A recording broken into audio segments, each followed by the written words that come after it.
O Livro dos Espíritos. Parte 2 do Mundo Espírita ou Mundo dos Espíritos. Capítulo 3. Da volta do espírito, extinta a vida corpórea, à vida espiritual. Separação da alma e do corpo. Questão 158. Pergunta de Kardec. O exemplo da lagarta, que primeiro anda de rastros pela terra, depois se encerra na sua crisálida em estado de morte aparente, para enfim renascer com uma existência brilhante, pode dar-nos ideia da vida terrestre, do túmulo e, finalmente, da nossa nova existência? Resposta: uma ideia acanhada. A imagem é boa, todavia, cumpre não seja tomada ao pé da letra, como frequentemente vos sucede. Comentário do Espírito Miramês. Vidas sucessivas. Já se tentou, por diversos meios, desvirtuar a lei da reencarnação. Entretanto, não se conseguiu, por ser uma lei de Deus que vigora em todos os mundos onde dela se necessita.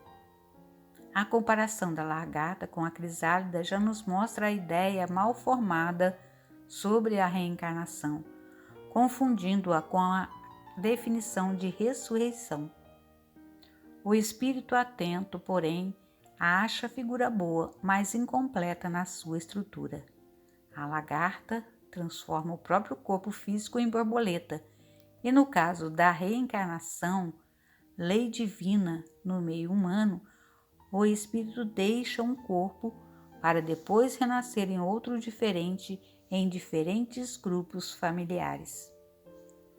Quem entende as leis de Deus e costuma meditar sobre elas deve fugir do ao pé da letra, para procurar sempre o espírito de todas as coisas.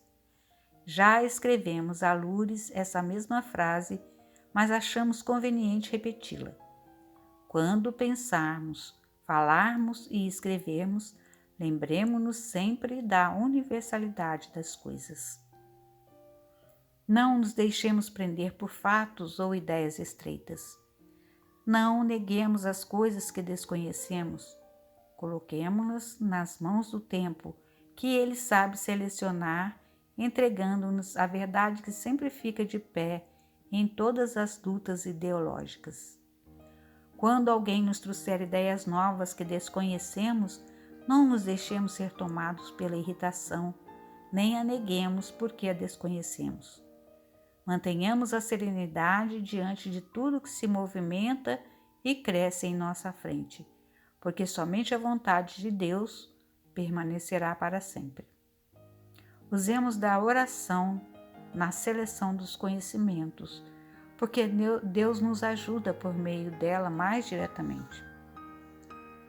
Os espíritos encontram dificuldades para falar aos homens na mesma linguagem conceptual.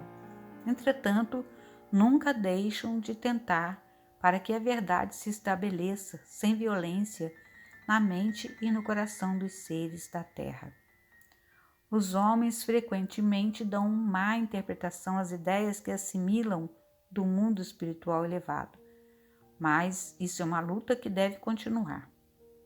O processo mediúnico se aprimora cada vez mais, não pela vontade das criaturas humanas, mas sim pela lei de crescimento de todas as coisas, pois não somente os homens estão sujeitos à evolução, mas todas as coisas.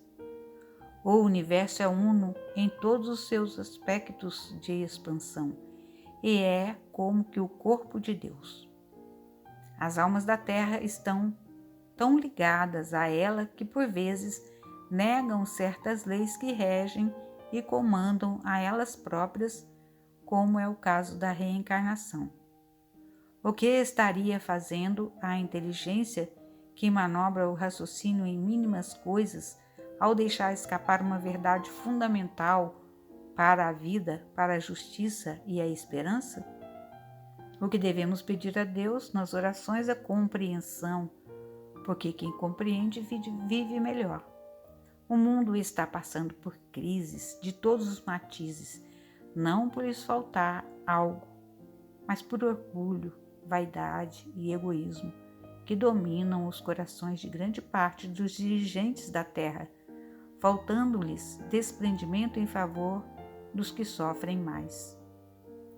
É, enfim, a falta do Cristo no coração.